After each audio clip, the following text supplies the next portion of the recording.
Very good morning to all. இன்று நாம் பார்க்கவிருப்பது Sucheta Kripalani, the first women chief minister of India அவர்களை பற்றிதான். சுசேதா கிருபாலினி அவர்கள் ஹரியானா மாநிலம் அன்றைய பஞ்சாப் அம்பாலாவில் 1908ஆம் ஆண்டு வங்காள குடும்பத்தில் பிறந்தார். பள்ளி படிப்புக்கு பின்னர் இந்திரபிரஸ்தா கல்லூரியிலும் பின்னர் செயின்ட் ஸ்டீஃபன் கல்லூரியிலும் பயின்றார். பனாரஸ் இந்து பல்கலைக்கழகத்தில் விரிவுரையாளராக சேர்ந்தார். மகாத்மா காந்தியின் கொள்கைகளால் கவரப்பட்ட இவர் அவரை தன் வழிகாட்டியாக ஏற்றார். 1936இல் பிரபல சமூக சீர்திருத்தவாதியும் சோசியலிச தலைவரும் விடுதலை போராட்ட வீரருமான ஆச்சாரியா கிருபாலினியை திருமணம் செய்து கொண்டார். இந்திய தேசிய காங்கிரசிலும் இவர் சேர்ந்தார். வெள்ளையனே வெளியேறி போராட்டத்தில் பங்கேற்ற முக்கிய தலைவர்கள் சிறையில் அடைக்கப்பட்டனர். தானும் சிறை சென்றால் போராட்டங்களை தொடர்ந்து நடத்த முடியாது என்பதால் அகில இந்திய மகிழா காங்கிரஸை ஆரம்பித்தார். போலீசாரிடமிருந்து தப்பி தலைமறைவாக வாழ்ந்து கொண்டே போராட்டங்களுக்கு தலைமை தாங்கி வழிநடத்தி வந்தார். இதற்காக ரகசிய தன்னார்வ படையை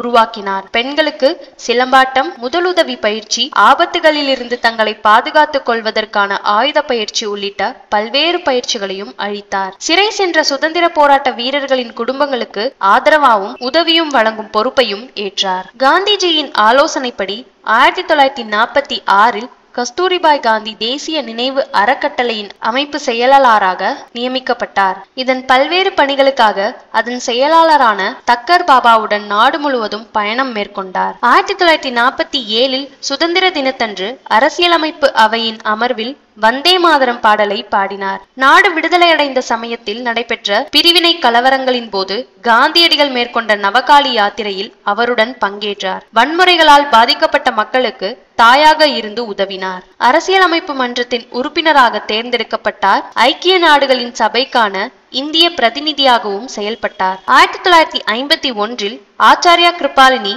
காங்கிரஸ் தலைமை பொறுப்பிலிருந்து விலகி கிசான் மஸ்தூர் பிரஜா கட்சியை தொடங்கினார். அப்போது நடைபெற்ற தேர்தலில் போட்டியிட்டு நாடாளுமன்ற உறுப்பினராக தேர்ந்தெடுக்கப்பட்டார். இந்திய சீன யுத்தத்துக்கு பிறகு அகதிகளாக வந்த திபெத்தியர்களின் மறுவாழ்வுக்கான முனைப்புகளில் தீவிரமாக பங்கேற்றார். 1960 முதல் 1963 வரை உத்தரப்பிரதேச சட்டப்பேரவை உறுப்பினராகவும் தொழிலாளர் சமூக அபிவிருத்தி மற்றும் கைத்தொழில் அமைச்சராகவும் திறம்பட செயல்பட்டார். 1963இல் உத்தரப்பிரதேச முதலமைச்சராக பதவியேற்றார். இதன் மூலம் இந்தியாவின் முதல் பெண் முதலமைச்சர் என்ற பெருமையும் பெற்றார். பல்வேறு பிரச்சனைகளை தனது நிர்வாக திறன் மூலம் அபாரமாக கையாண்டார். குறிப்பாக 62 நாட்கள் நடைபெற்ற அரசு ஊழியர்களின் வேலை நிறுத்த போராட்டத்தை சுமூகமாக தீர்த்து வைத்தது குறிப்பிடத்தக்கது. ஏழைகள், பெண்கள், விவசாயிகளின் முன்னேற்றத்தை எப்போதும் முன்னுரிமையாக கொண்டு செயல்பட்டவர். இந்திய அரசியல் வரலாற்றின் குறிப்பிடத்தக்க பெண் ஆளுமைகளுள் ஒருவராக போற்றப்படும் சுசேதா கிருபாலினி அவர்கள் 1974ஆம் ஆண்டு தன்னுடைய 66வது வயதில் மறைந்தார். நன்றி.